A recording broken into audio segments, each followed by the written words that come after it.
Welcome to Feeling Asian, a podcast where two Asians talk about their feelings. I'm Youngmi Mayer. And I'm Brian Park. Brian's wearing a beanie. He is the beanie expert, according to the the Wall Street Journal. Wall Street Journal. Don't get it twisted. Don't get it twisted. Yeah, you can't even read the article because it's behind a paywall. Wow. Yeah, you know, that's the beauty of life. I went into comedy with the hopes and dreams that I was going to have my own Netflix special, and instead I am the beanie expert. You know what's so funny about things like the Wall Street Journal and like big media companies and stuff? I've been on the Today Show and I was on like ABC News and stuff. Nobody saw that. Like literally nobody watches the Today Show, I guess. I like got 0 new Instagram followers. Meanwhile, like a TikTok goes viral and people are like, "Hey, I saw you on TikTok on the street." Right. There's this big disjunction with especially network morning shows where the people who watch that are 80 years old. Right. And they're asking you to talk about TikTok. Right. And they're like, I don't even know how I turn this television on. What the fuck is TikTok? Oh my God. They don't know how to turn TV on. Yeah. Well, listeners, this week it's just the two of us and we wanted to check in. It's going to get so real. Post-holiday season. Yeah. We're all recovering from our family. I don't even see my family anymore, but I'm sure the listeners are recovering. However, listeners, have a little homework item here. Uh-oh. Please leave us a review on iTunes. Oh, yeah. Just do it now. It's really easy. Now. Give us 5 stars. Take a screenshot. Post a story of the podcast.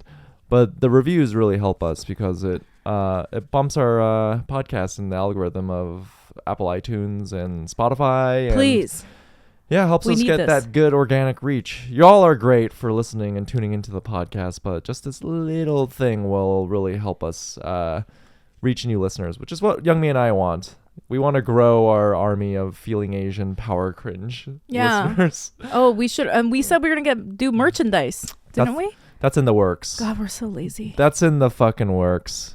And live show coming up. Yeah, live show December 17th at Caveat. Listeners, there are basically 20 tickets left. I looked today, they're less than that. Oh no. They're all like, I don't know how they're selling out so fast. I feel like we announced it one time.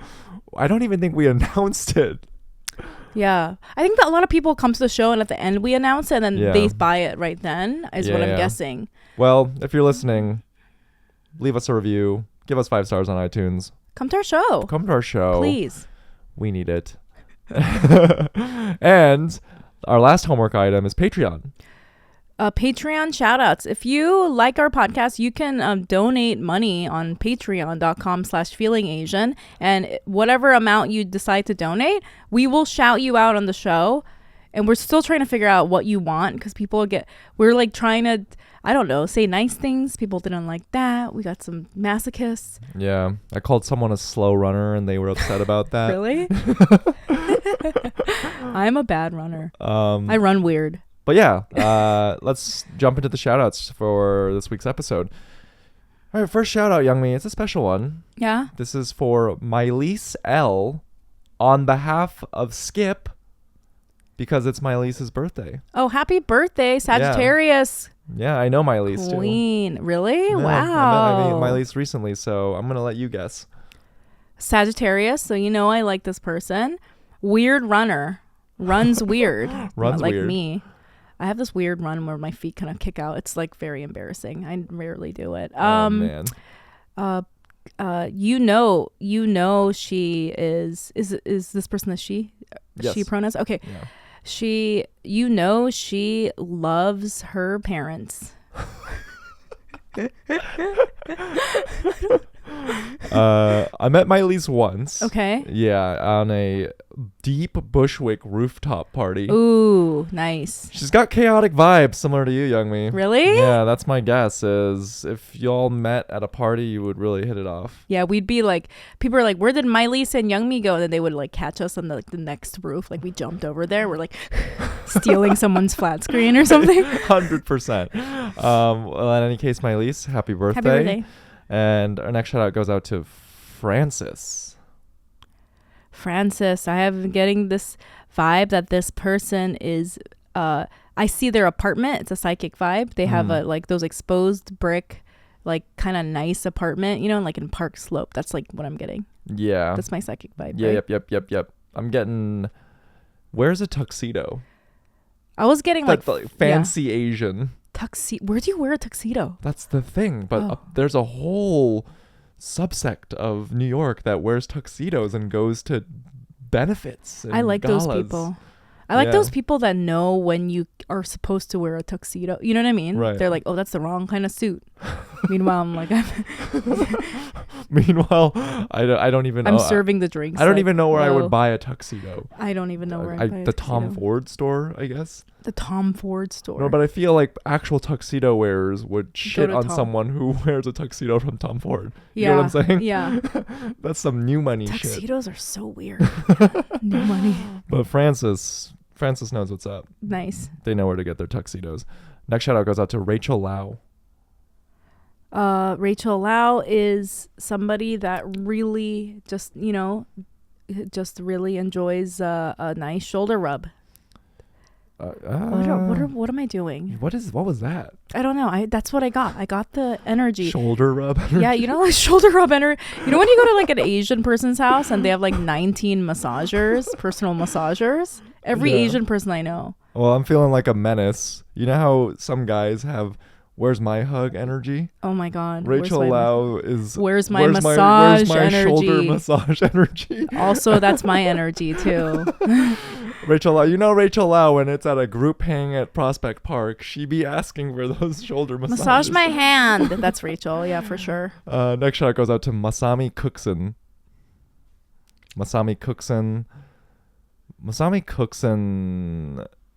I'm getting really good breakfast. Every time they hook up with someone, they cook the best breakfast. You know what? Brian has said this before. What? You've accused people of doing this before, being good at breakfast after hooking up. I feel like that's like such a fantasy of Brian. All he wants is to hook up with someone and they make like a triple decker like eggs sandwich from scratch or something. Fuck. Would that be what's your idea of the best? What kind of breakfast do you think Masami's making? What's your idea of a best breakfast? This is hitting too close to home. Oh my God. Can we take 5 minutes? Brian. No, really. What's your idea of like the perfect breakfast? Like what is your perfect breakfast? This is important. I think the listeners really want to know this. What would you think? I'm all about the classics, honestly. So like 2 eggs over easy. Okay. A side of toast and jam. Okay. 2 eggs. Okay. And then a small bowl of oats with yogurt on top and a blueberry and strawberry. Oh my God, Brian. What? I knew it. Oh my God. I'm just saying, like, that's such a classic, lawful breakfast. Just the regular, good old breakfast. What's yours, egg then? over easy. What's yours, I would then? say, in like the American breakfast, what I really love is corned beef hash. Oh, who gets? I love it. It's so good. Those are like Whoppers. Like Whoppers, the candy. You take 2 bites of it, it's good, and then you don't ever finish it. You're over it. You put Tabasco on it. So Tabasco is a good hot sauce too, by the way.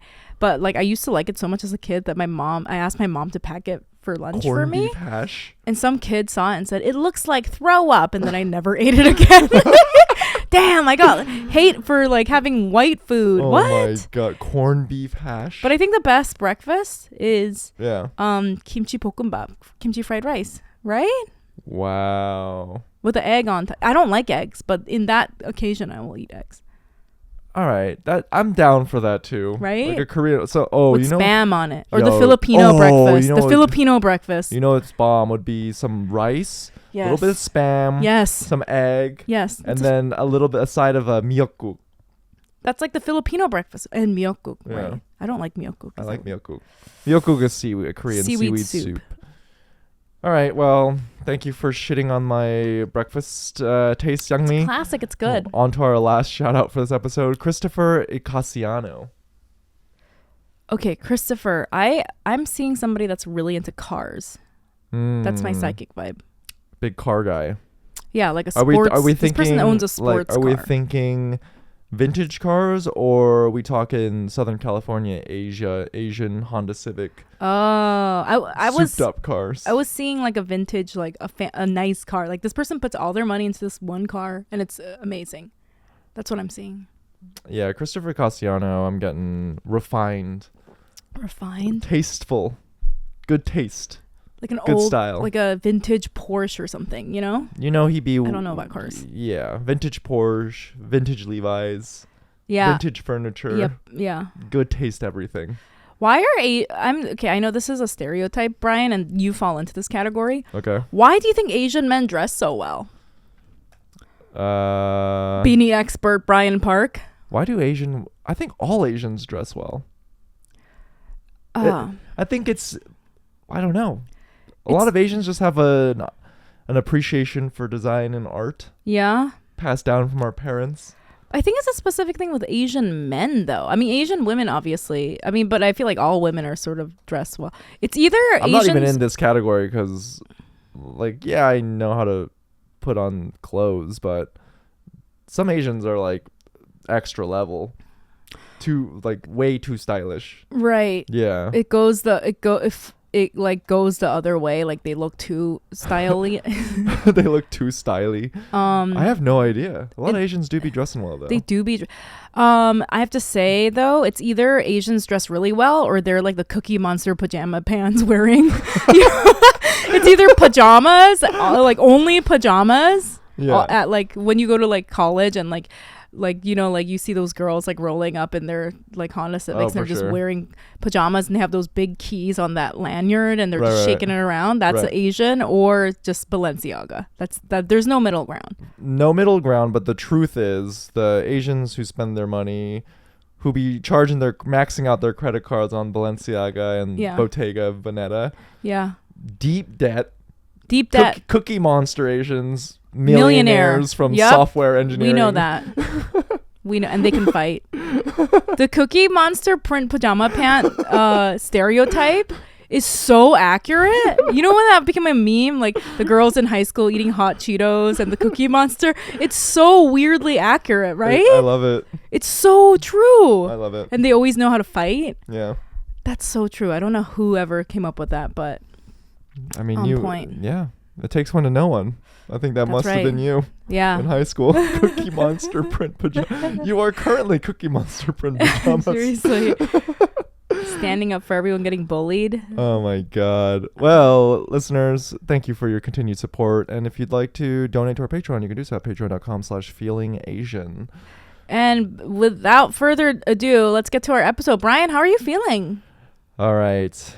Listeners, this is our post-Thanksgiving recap episode. And you went back to see your family. I went back to see my family. Mm-hmm. Brought my girlfriend. The GF came with me to El Paso, Texas. Okay.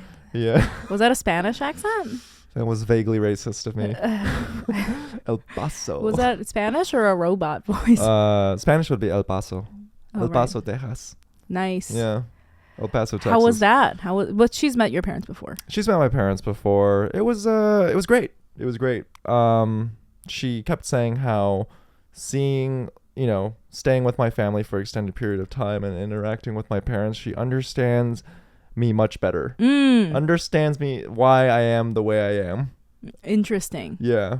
And it was a great time. Honestly, it was like, it's kind of this weird pressure a little bit, because I'm like hosting my girlfriend and showing her where I grew up, but I straight up just grew up in the suburbs. I'm like, yeah, that's I just have this urge to point out all of the most uninteresting things. Be like, yeah, that's the Applebee's where I had my 11th birthday. And it's like, aww, okay. That's so cute, though. I know what you mean. Like, I feel like whenever I go back to my hometown, I'm like, oh my God, that's Wally's. And people are like, okay. Like, they have good burgers. It's like, cool. All right. Cool. Yeah, it was a great time. And it was what was I gonna say? After I left, I'm homesick. I get more and more homesick when I leave. My sister, I'm the only one left in New York now. Do you think you would ever move back? Feeling Asian. I don't know. El Paso, Texas. I don't know. I've talked about this in past episodes before, so I don't want to beat an old horse, but beat an old horse. Is that the phrase? Beat a dead horse. I don't want to beat beat an old horse. Why would you? I don't want to beat an old horse. It's a horrible phrase, by the way. No, it's just, horse. Yeah. It's my ambition that keeps me in New York, not the amenities. Because there's an alternative New York sucks, life. Man. It does suck. Right? I see my family members in El Paso living a slow life, really happy, so much space. And meanwhile, I'm getting on this American Airlines flight where I can't even stretch out my legs. And it's more room than your apartment. I know. But the... important update. So when I was in El Paso, I went to see a doctor because I kept having anxiety, stomach problems. Listeners, as you know, I do be having problems with my stomach. There was a whole episode where I talked about how I almost shat my pants. That was thrilling. Yeah. Turns out I have IBS, irritable bowel syndrome. Is that so I don't really know that much about IBS. That's like related to anxiety? Or I think it's all connected. So the doctor's like, okay, you have anxiety can stem from my girlfriend kept telling me this, and I have to just trust her and just listen to her sooner, because she's like, yo, it's not normal that anywhere you go you have to make sure there's a bathroom there, because I would just have this urge, like this intense urge to have to use the restroom within like 20 minutes. Like I can't hold it in. After you eat. Yeah. After I eat, it can just happen all of a sudden. Oh, not even after, just sometimes. Out of nowhere. So anywhere I would go, I would be like, okay, where are the restrooms? There's a CB2 in Soho. Okay, I can go shopping in Soho. I didn't even know it was this bad, Brian. Yeah. Right. And then so now, after seeing a medical professional and like hearing my girlfriend say this for the 100th time, that's not normal. I didn't know it was that bad. It's not normal. Yeah, that sounds really uncomfortable. I just constantly would have like a stomach ache and would just have to use the restroom all the time. And now, they prescribed me some medicine and I feel great. I'm like, holy shit. Oh, it worked already? Yeah. What kind of medicine is it? I think it's like this more potent dosage of Imodium, which is an over-the-counter medicine, but it's supposed to counteract like diet. I don't know. I don't want to go too much into this because it's not like the most important thing. Yeah. But so listeners, this is gonna hopefully this marks the end of an era where I constantly talk about poop on the podcast. They're so sad. Yeah. Wow, I didn't realize it was that bad, Brian. I'm so sorry. It's okay. No, I mean that's why doctors work. Doctors help. Doctors do their thing. But I know, God, it feels so good. It feels so good to record this podcast and not like I can be fully present and not think about how I need to poop. Wow, I didn't even realize. Every episode, Youngmi. Well, because you would be like, I have to go to the bathroom, I have to pee. So I was like, oh, he has to pee really bad. No. Wow, I'm so sorry. But didn't even realize. A funny thing while I was in El Paso was, I posted this on my Instagram, but I think it's funny to talk about on the podcast. Yeah. I found a time capsule in my childhood bedroom. Uh-huh. Oh, actually, there was a couple embarrassing things. So my mom, while my girlfriend was there, my mom was showing her like photo albums, like, oh, this was Brian when he was younger. Mm-hmm.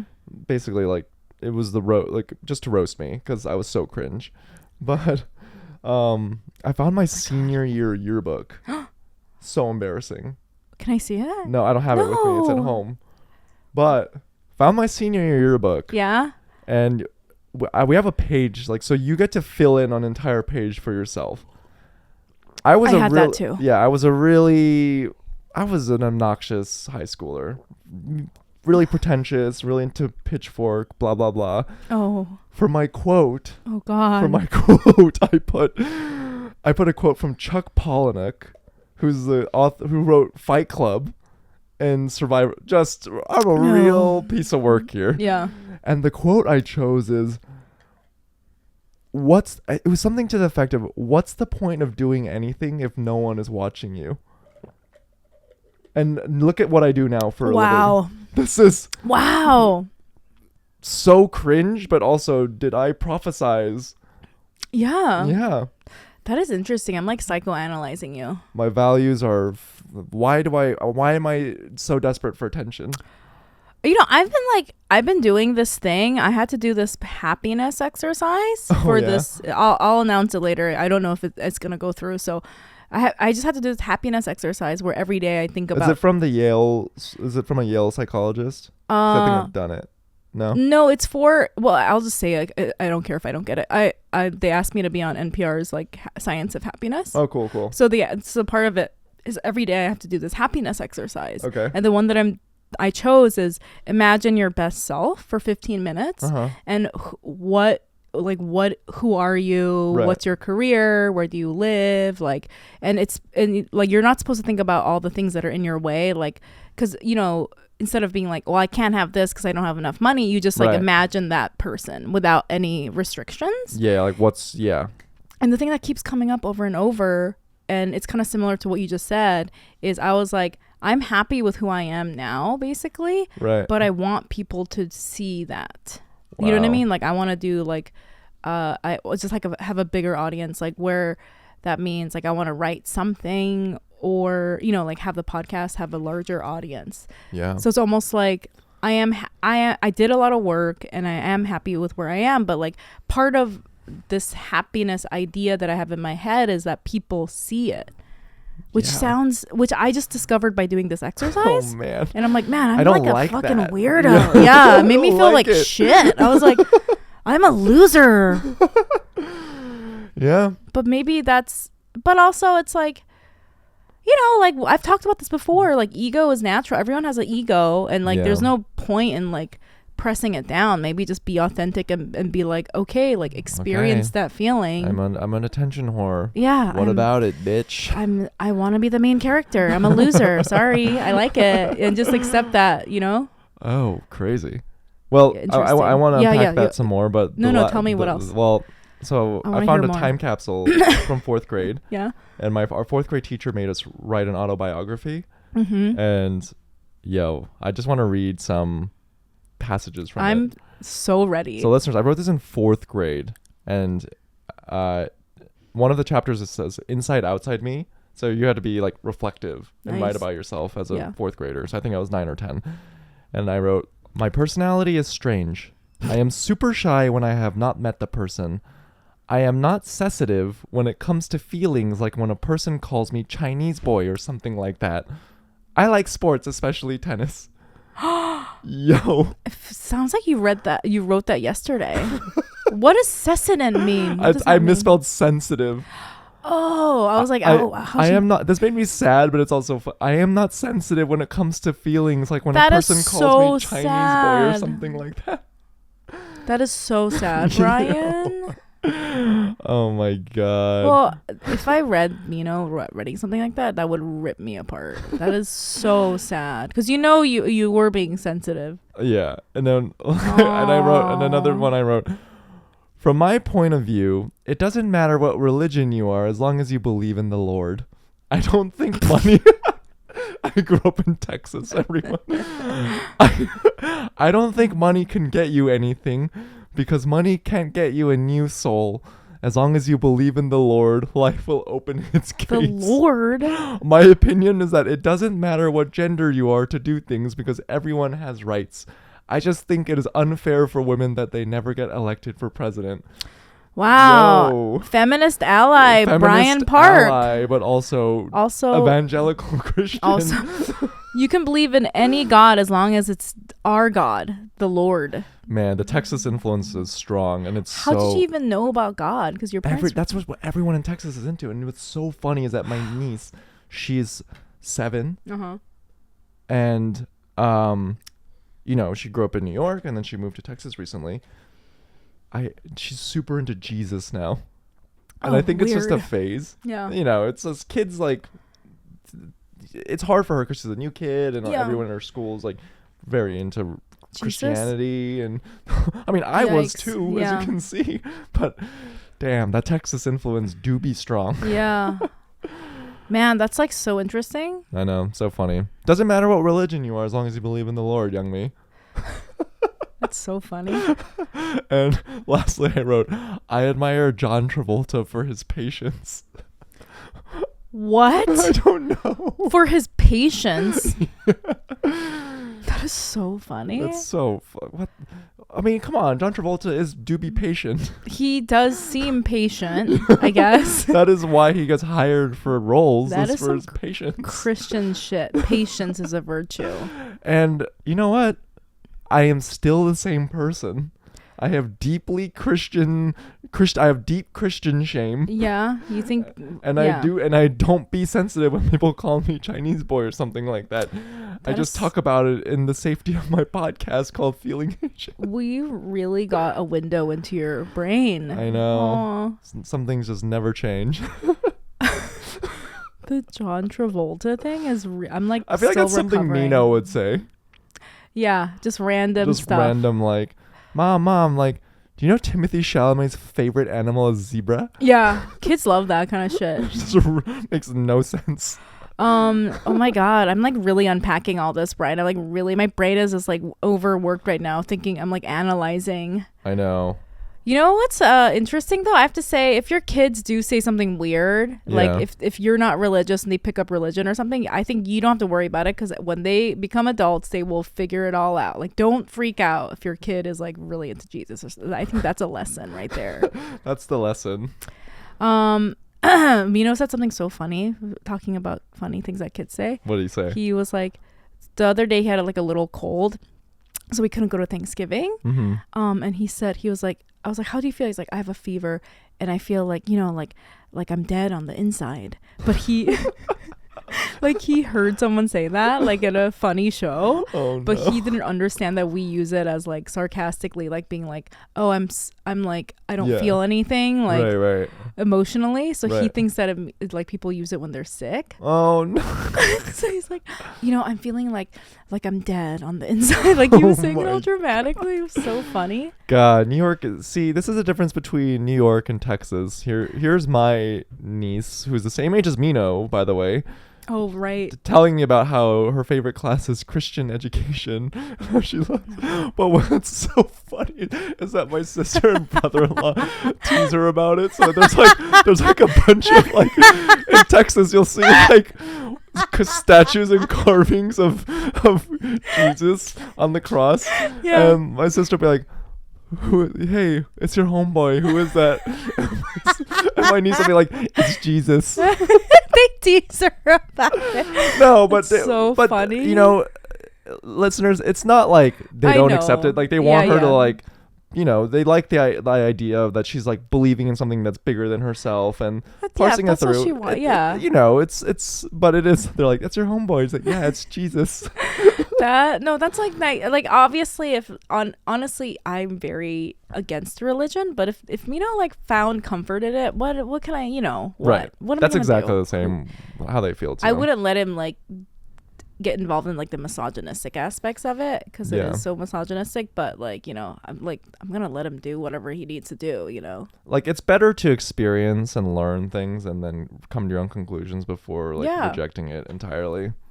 Yeah, but parents, like what I've noticed is they're so, because even in New York, right? Like people are like, oh, you're so open-minded, liberal people, blah, blah, blah. But they're like, they have their own version where they're like, all kids like Mino's age love guns. They just like guns. Like Mino loves gun toys, you know? Yeah. And whenever he brings a Nerf gun to the playground, like mostly boys will like run over to him and be Nerf like, guns are so fun. Yeah, they're like, oh my God, because it's like contraband, right? And it's because their parents won't let them play with it. And I'm like, I understand that we all agree that guns in real life are bad. Right. And we should have gun control. I don't like guns either. But like, you should, if your kid is interested, let them explore it. And they're not going to grow up to be like an Alabama like hunting person. You know what I mean? Like they're just like going through a phase like, you know what I mean? Yeah. Right? Yeah. Like I don't believe in God. But if Mino wanted to explore that when he was 7 years old, it's like, that's fine. Like relax. But if he's still into it when he's 9, then that's a different story. Yeah. If he was into it like as an adult, I'd be like, oh no. I feel like there's a chance he might be. Because it's so opposite of you and Danny. Right. I know. But I'm just scared. Again, I'm just scared about like the patriarchal, misogynistic part of religion. For sure. All religion. Right? But yeah, that's what's going on with you. How are you feeling? Okay, I didn't tell Brian I was going to talk about this because I wanted it to be a surprise. Brian, I feel like I love this podcast so much, and I've loved doing it since the beginning. I've never felt like I don't want to do it, but I feel sort of like flat about it right now. And I'm not trying to be like I don't want to do it. Obviously, I still like. It's not like I dread doing it. Like sometimes I dread doing stand-up, stuff like that. But I used to be like very excited about doing it. And now I'm just like, yeah, I'm going to do it. And I was like trying to think of why I feel that way. And I feel like maybe this is my assessment. You know, like on the podcast, I'm very vulnerable and I like talk openly about all this stuff, right? Right. And right now I'm writing a lot. And the writing is also very vulnerable, right? So it's like I'm seeing a lot of stuff that's like uncomfortable. Sometimes I'm like crying, just writing through it, like trying to like create this like story that I'm writing. Yeah. And it's like, you know this because you obviously do the podcast with me. When you're doing that, being vulnerable and like expressing this sort of like creativity, it is like exhausting, right? For sure. And it's draining. And I think because I'm doing that in the writing and then also like coming to the podcast, I feel like I'm coming to the podcast kind of like with a wall. Do you know what I mean? Oh, okay. Where I'm just kind of like, I'm like having to do this sort of work in this other part of my life now. Yeah. So I come here and I'm just like, I feel sort of closed off for the first time where I'm like, I don't want to get too deep into stuff like this because like I'm emotionally drained, right? Whereas in before I was always just like so down to like whatever somebody was talking about. Go there. Let's talk about it. Yeah. Whenever somebody talks about their trauma, I cry. Like, and so yeah, that's like my assessment of it. Like I'm trying to like reel it in a little bit. Does that make sense? That makes sense. Yeah, but then it's making me worried. I'm like, I don't want to put out, like I think the greatest thing about our podcast is compared to other podcasts that we, have heard of, a lot of times people just sort of half-ass it, because they don't really take it seriously and they get a following or whatever. Right. And I've seen people doing podcasts like that, and I'm just like, man, this is just such a waste of your listenership. Like you have a big following and you're wasting it on these people. That's like it's almost like I talk about with comedy, like if you're not funny or interesting, you're just like, it's such a disrespect to your audience, right? Right. And so that's like a concern of mine. Like I don't want to dial it in because it feels like I'm like doing a disservice to people that listen to this podcast. But it's just something I've recently become like aware of, I guess. That makes sense though, because like since after doing the podcast, it changed your perspective on stand-up, and then now it seems like you're writing more, and that in turn is changing your perspective on podcasting. But I also think it's I don't think it's like I think it's just temporary, just because I'm writing so much right now, and it's like I'm like spending so much emotional energy on that. Does that make sense? Or creative energy? No, I'm not like. Yeah. Not judging you for it, because I certainly have gone through periods where I felt kind of flat and over it. I just didn't ever talk about it on this podcast. Oh, really? Yeah. I didn't know that. Yeah, 100%. Yeah. Brian, you fell over it? Not over it, but just flat about it. And here's my take on what's going on here is there's a little bit of recency bias happening where writing is really fresh and new to you. Yep. And this podcast we've been doing for 2 years. Right. Over 2 years. Yeah. Every week. Yeah. We haven't missed a single episode. Yeah. And it's sometimes there's weeks where we're like really pumped about it. There's other weeks where it's kind of like we still have to turn out a product, but I don't feel as excited about it. And wow, Brian, this is the first time I've been feeling this. I was always so into it. Yeah. Brian's like, I've hated it for No. I know you're not saying that. It's but it's just like we've taught. I think this has been a theme actually in the last 2 episodes where like Fumi talked about it and then Pam talked about it from like a career coach angle. Yeah. And that when we first started doing the podcast, it was so new and so fresh and fun. Yeah. It was so fun. And then, thankfully, and we have this audience now that we're so grateful for. And it's, the stakes are different. And so like to mitigate that, because we're good at it now, we know how to like do it, and somehow I feel worse at it. I don't know if that's just me, but yeah. But that's the thing though. I think it's just, for me, it's just the bandwidth is what's flattening my perspective on it. Because when it was just us two and we like started it, we could focus all our attention on the episode. But then now I think we're at this point where we need to grow our team to like ensure that we can focus on the good, like the creative and the product. Yeah. Because like you're saying we're like tired for doing so much work. I mean, also you just touched on your writing taking away like mental bandwidth for the podcast. I'm thinking that for me it's like emotional bandwidth, but I also see it's mental bandwidth, but it's like it's almost like I always constantly need like a outlet for emotion or something, you know, like whether it's like creative or just talking up like about my actual life on this podcast. Yeah. But because I am like kind of using that energy in writing something, that I'm like, it's almost like, oh no, I gotta be sad again. Like, you know what I mean? Like, but that's how I was seeing it. But I mean, I love doing this podcast. I love it a lot, and I really like I love the people that listen to it. I think that they are, you know, like among the, I guess, people that come across my content in other ways. I think that the podcast fans are like my favorite, obviously, because I feel like they really understand, and I really respect and am honored when they listen to it. I feel like it sounds like what you're saying right now, coming out of your mouth. You're like, don't worry, listeners, I'm not quitting. No, I'm not. I would never quit. You can't make me quit. No, but I don't think you should feel like weird about it at all, because I've certainly felt that. Okay. And then a lot of it is like a lack of gratitude, because I have to constantly remind myself that we are really lucky to engage with a podcasting platform, because it's one of the few creative works where you get instant feedback from the people you are delivering to. Like if I write a book or I create a painting, like you'll go to the gallery opening, but it's like you don't necessarily always know how people will receive it, like so forthright and directly. Yeah.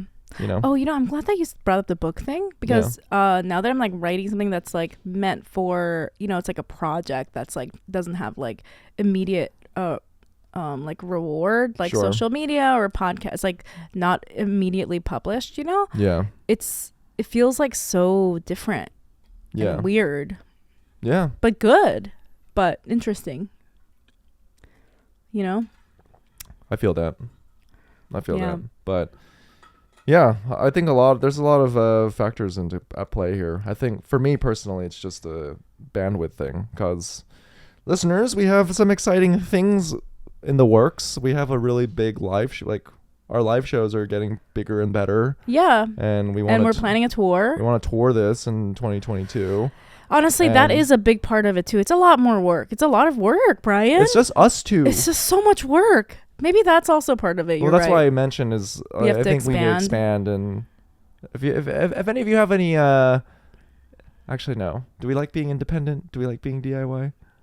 Well, I mean, we've been looking at production companies, but it's just hard because we're in that weird spot where we don't really need help in the ways that they can help us. We already have a listenership. We already have like all these assets that they're like being like, we can do this for you. I'm like, we don't need that. Yeah. But then what we do need is almost like too expensive for a production company. And, we'll see. Yeah.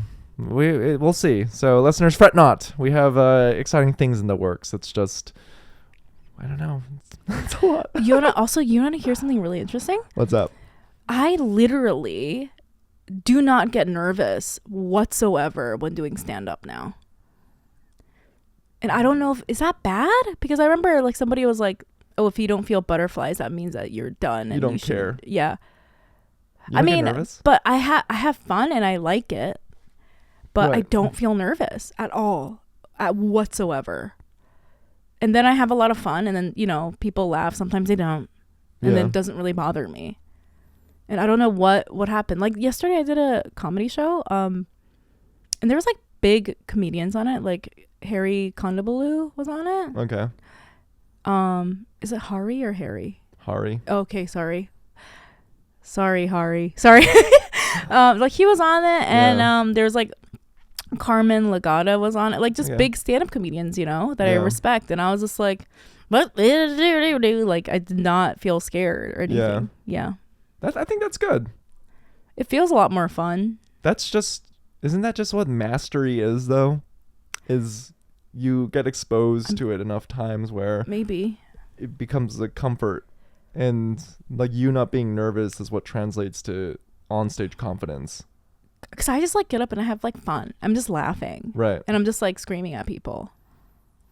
I still think stand-up is one of the stupidest fucking things. See, maybe I lost my respect for it, and that's why I'm having fun. And then right before yesterday, I did another show a few days ago, and it was at the Stand, and it was like a really big show. Mm-hmm. And before I went up, the comedian that went up before me was so nervous, and he was like shaking, and I was like, what? Like, why? Oh, like I remember that. Like I remember feeling that way, and I was just like, oh, I just noted it. Like I do not feel like that anymore. Dang, I mean, what's going on? You're saying you don't feel nervous about the podcast, and no butterflies with the podcast, no butterflies with the stand-up. Maybe I'm becoming a sociopath. Can you develop sociopathy at 36? Because I think that I am. Maybe it's just like. Maybe I'm like growing in my mind and I'm seeing things bigger picture and there are bigger dreams that I want to reach, and those things make me nervous, but like, yeah, you know what I mean? Well, you mentioned that I have a fear of success. I know, I'm trying to work through that. I feel like after saying that on the podcast, after that day, I started writing every day. Really? Yeah. I feel like just naming it helped me a lot. Wow. Yeah. Isn't that interesting? Damn. I'm like, I know what I'm doing. I'm not going to do this. I'm not going to sabotage myself like that, you know? So you just had to say it one time and it's done. Yeah. I have this thing. I feel like this works a lot if you're listening and you have an issue and you're aware of this issue. Saying it out loud is really powerful. Yeah. Like just say it out loud to even to yourself or somebody. Yeah. Just say or if you have a dream, like last week's episode, we talked about people having dreams and wanting to, achieve them. Yeah. If you have something that you really want to do, just say it out loud to one person. And like that, I think something about that really helps. It's so true. It's something that I'm working on, especially in the context of my relationship where, well, my girlfriend can sense when I'm feeling anxious about something or if I'm annoyed about something. And I'll always just stomach it and try to move past it. And she'll ask me like, what's up? Is everything okay? I'm like, I'm fine. And then it was until like 20 minutes later where she has to pull it out of me where I'm like, I'm annoyed or like, I'm anxious about this. I didn't want to say it because I thought it was going to like upset you or bother you. But that's always like, I don't know why it takes me so long to get to that conclusion. And then how do you feel after saying it? Oh, so much better. Right. I've noticed that about you actually. And I feel like my girlfriend's really good at like seeing when I'm feeling something. I'm like, yeah, Brian, you're kind of obvious.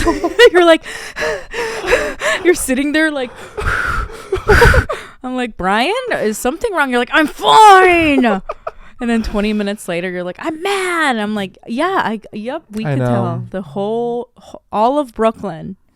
Damn. Maybe that's why I'm not a good actor. It's like the casting directors can tell this guy does not want this fucking role whatsoever. You're like, yep, this is great. That's me, like when I'm doing stand-up. Hey, it's me. I'm 18 years old. I'm the brother of the main character. Yeah, I wonder maybe that's like, I don't know. I want to know. I wonder if like that's why I've never done acting. I'm like, I just can't like convince anybody. Was this thing that you're writing acting related? Yeah. Damn. Yeah, so it looks like you might have to act then. Yeah, act like myself. So I could do that. I'm dead on the inside. Gosh. Wow. It's like nice to talk to you about stuff though, right? What? It's nice to talk to you about stuff. What? Just like as as a normal person. I'm just saying I like these episodes because I feel like this is like, how we feel. We never get to talk about that. Yeah. Yeah. I have been I know. That's like the pull of it all is I was talking about this with my girlfriend where like as we're flying to New York, when you come from a smaller town like El Paso, the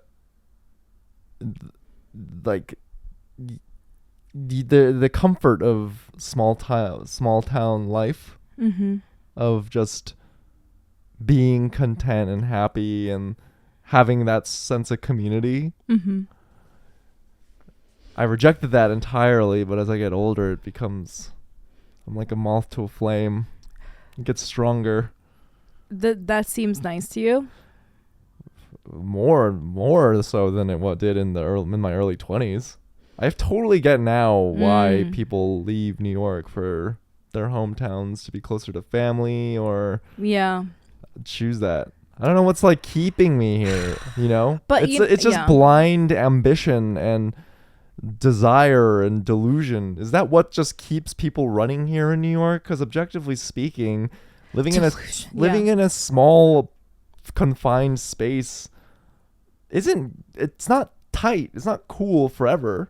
At least for my value system. I have those thoughts, and then I have to like calculate my son into it. It makes me feel bad. I'm like, damn, this is a shitty child. Because people are always like, wow, he gets to grow up in New York City. That's great. I'm like, no, it's not. I live in a 5-floor walk up, and his room is the size of someone's like pantry in El Paso. You know what I mean? I'm like, no. But it's like, it is a different life, but. For sure.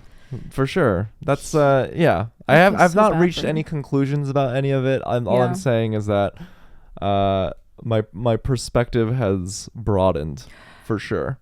I feel so bad. Because I used to deride and be really condescending and like pretentious about. I'm like, why would you why would you fucking live in like this place? Like, look at you with your like small dreams and blah blah blah. Yeah. I'm doing it, living it up in New York and pursuing my dreams. And yeah. Meanwhile, Mino said the saddest thing the other day. He was like, we were walking on the sidewalk, and you know how they have like these little trees that are like planted on the street sometimes. Yeah. And he was like playing on the tree, and I was like, okay, Mino, come on, let's go. And he's like, you know how I love nature? Like that's nature to him, like little fucking tree planted in like that's nature.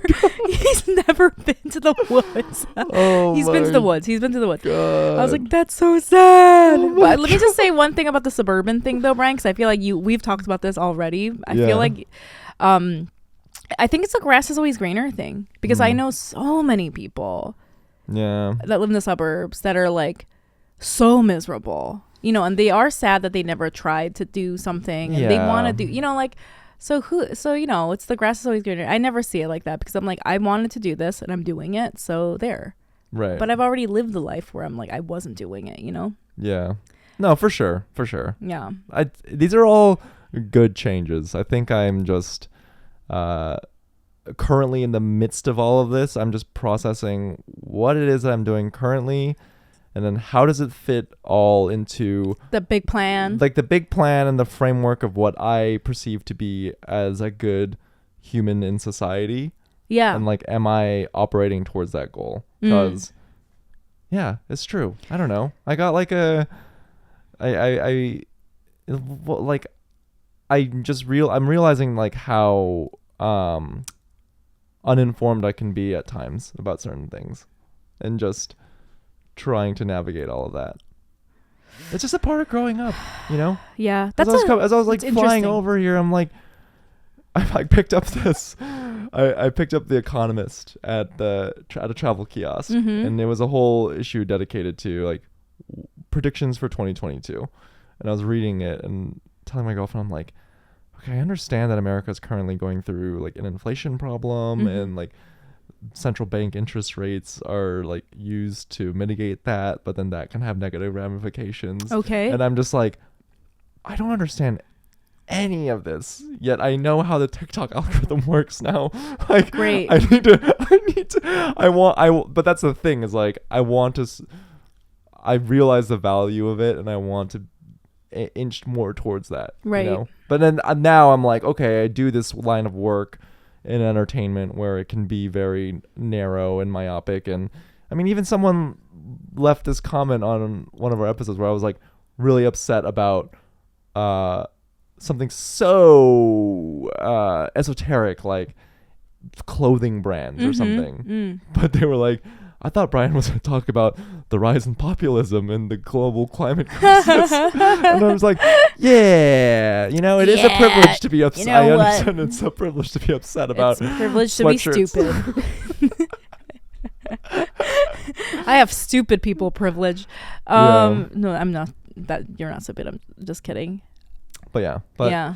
It's all. I was so lost when you were talking about The Economist. I'm sorry, Brian. I was like, I blanked out there. I was like, what? I'm back now, but I was like, what? Yeah. So that's just the check-in of where I'm at. You know, I think that's also contributes to the flattening effect of like my feelings towards the podcast or towards any other creative endeavor or pursuit. What is contributing to that? Just like understanding how like the big picture scale of things, you know, right? Like at the end of the day, your like, life. I can accept that this is work. Yeah.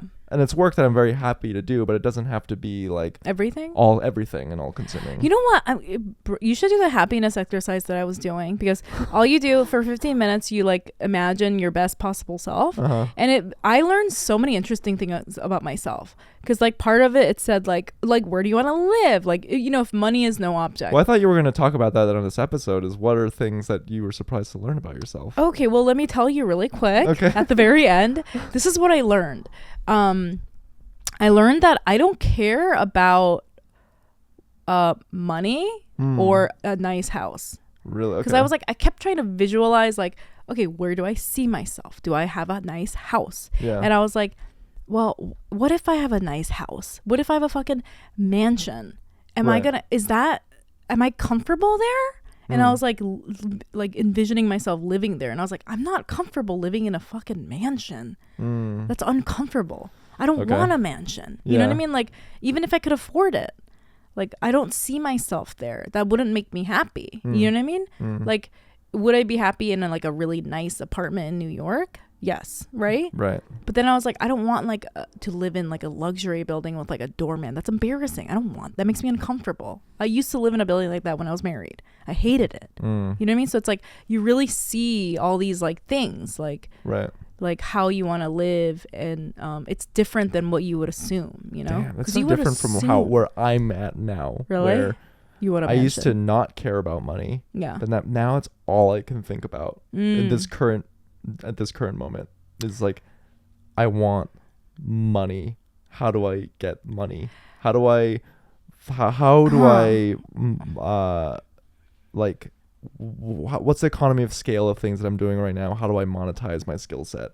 I want money. I want money to be comfortable, but I don't want to be rich. It's a weird realization that I have. And it's not a matter of living in a McMansion. It's just I'm like, that's what my parents drilled into me, and I'm realizing that they're right. Money equates to freedom, and it gives you options, and money is space. It gives you space. That's like such an asset. I've realized that I just do not want to be rich. Like, it's weird. I know it's weird to say. Like, I want to be. That's not that different from. That's similar to. I want to never worry about food. Yeah. Or school or clothes, or if I want to go on vacation or whatever. Right. But I don't want to be the level of rich where I'm like, I have to be in that class, if that makes sense. I don't want to be the level of the Joneses and like act a certain way. Like, I don't want to be rich where I don't want to be rich where all my friends have to fucking flex, and I have to get a private plane to like fit in with these people. Like, I don't want to be that. I just want to be like rich. I have enough money where I'm just comfortable. Yeah. And like, if I want something, I can buy it. That's like a coat. Do you know what I mean? Feeling Asian. We want to be rich. We want to be rich, but not that rich. Not that rich. Anyways, listeners, we have some exciting episodes lined up for you for the month of December. But in the meantime, we hope you had a wonderful Thanksgiving holiday, and thank you for listening to the podcast. Thank you for your support. Follow Brian at It's Brian Park on everything. And follow Youngmi on Instagram at YMMayor and TikTok at Youngmi And follow our podcast at Feeling Asian Podcast everywhere. Okay. And that's it. Bye. Bye.